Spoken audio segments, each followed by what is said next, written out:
chair 14 is, right? Um. Oh, Norman, don't do that. Is he done?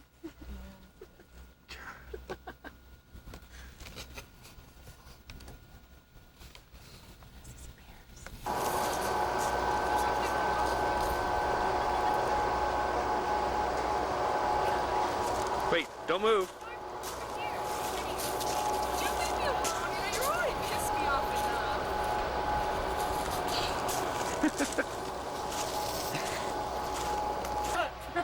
Hi, Mom!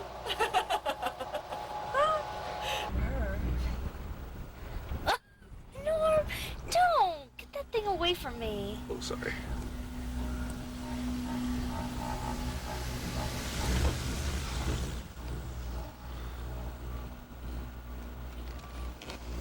Don't even think about it, Norm. Turn it off.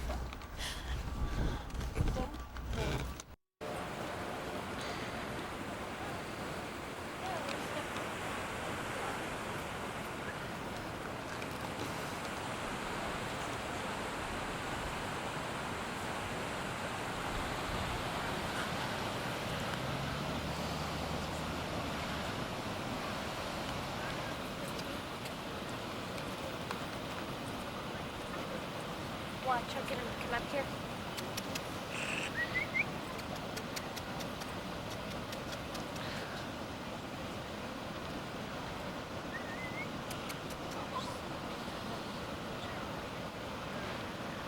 Where is he? No way. Not so far. It was pleasant until Friday about 9:40. Hey, Monica. Well? Having a wonder. So, Why are you turning red?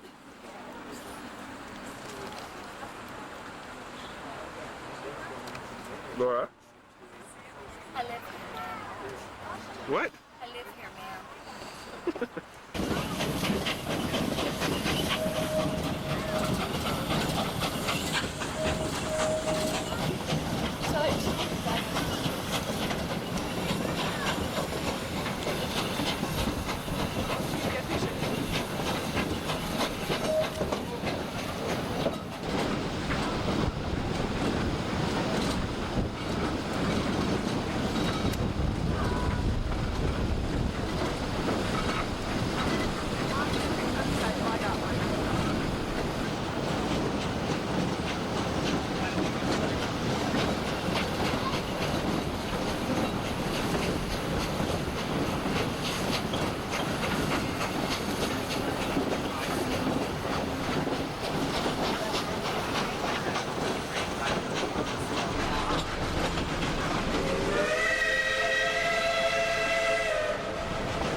Why do you... Same one.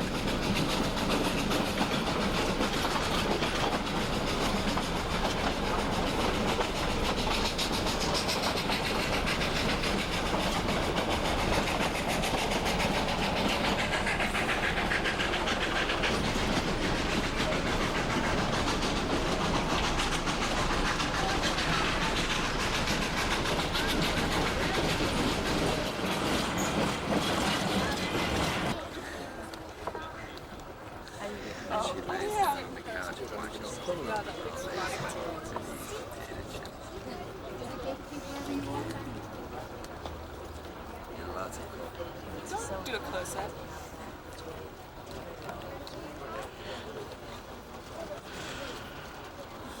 That's cool on camera. Might. Do you know this guy? No, we've never met. Hey, this that. They change to a different car as many times as you like, but we ask that you be careful when you cross the steel plates between the cars. They do move around when the train is in motion. We also like to ask that you not stand or ride on those plates also for any length of time. Besides the obvious safety hazards, you're also blocking the way for the other passengers. There is a wastebasket located at one end of each car. If you have any trash you need to get rid of during the trip, we do ask that you try and locate the wastebasket in your car. We'd rather clean out the training stage than our right-of-way. And we'd like to ask everyone aboard, please do not reach out of the sides of the train to reach for leaves or twigs. Some will come quite close to the train, but if you reach out too far, you may lose your balance. Locomotives on the back end of the train will be pulling us backwards down the bow forwards, back up to our Silver Plum station. The first stop after we leave here on our downhill trip will be for the mine tour. For those who purchase tickets for the Lebanon Silver Mine Tour, the first stop is about 10 minutes. Oh, I am. People off for the mine tour. I got as close as I Proceed possibly to make a round could. trip to the train while you're on the mine tour. We'll pick you up on the next downhill Where's trip. the shoes? And at that point, you can finish the remainder of your train ride. If you've just gotten on board here at Silver Plum, you may put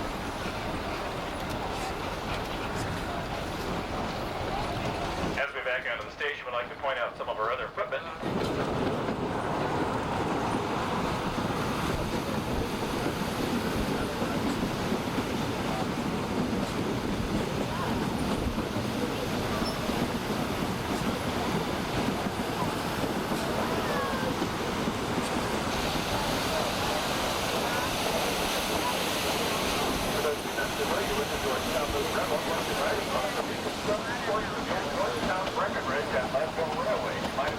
Society will find funds in the next couple of years to restore these pieces of equipment. The railroad originally started way back in 1870 from Denver and built up through Golden and Idaho Springs and reached Georgetown in 1877. A couple of years later, they decided to extend the river west out of Georgetown and also get much higher than the surrounding terrain. When they first built this line over 100 years ago, they had to bring in a lot of lead fill to finish this part of the curve. The area inside this curve was an area known as the ballpark.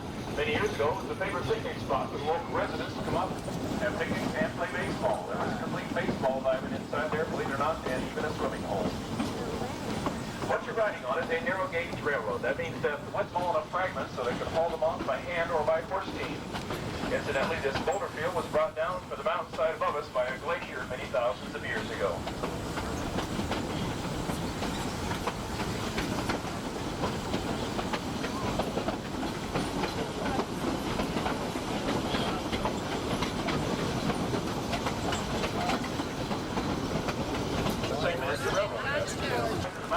Piles of rubble that are either light gray or yellowish color, those are called mine tailing dumps, and they're the scrap rock piles for the mine in that location. All the mines in this part of the valley were silver mines. They've been closed down for many years as the price of silver is just so low they can't afford to mine it anymore. In its heyday, however, this valley was one of the leading producers of silver in the entire country. During that heyday, which lasted up until the turn of the century, this valley alone produced over $200 million worth of silver ore. That's on a 19th century dollar value. You can imagine what that would be worth today.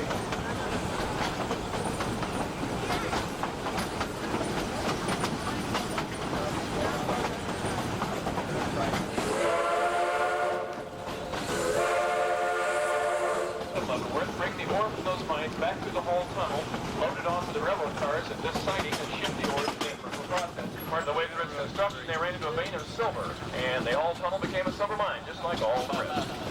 The piece of rusted machinery was a steam-powered air compressor. They used that for powering the jackhammers and the drills inside the whole tunnel mine. Well, if you notice some of the mine tailing dumps up on the sides of the mountains, you probably also know that's a hard way to make a living.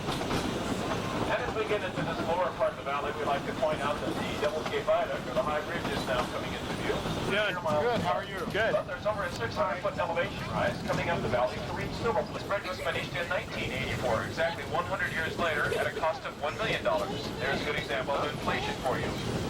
Even though this bridge is out of steel, whereas the first one is made out of iron.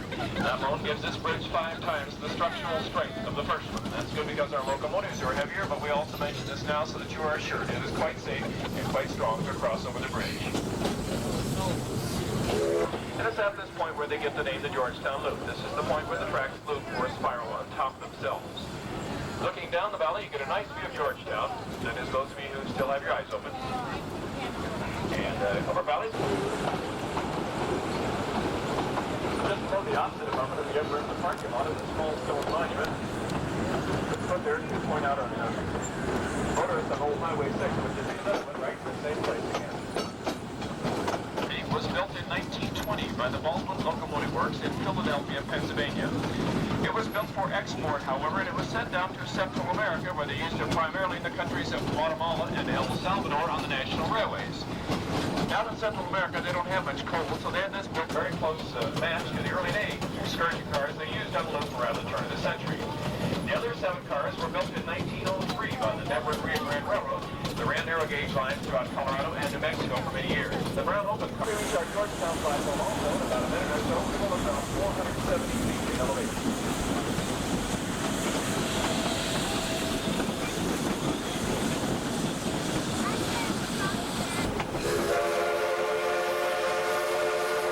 Terminal building. Please return to the train when you hear the all aboard. Please do not pay attention to the locomotive whistles. They do not mean all aboard. Listen for the verbal all aboard from your train crew. But please listen for that all aboard if you miss it. It's a long walk up the valley. We'll give you that all aboard in about 12 to 13 minutes.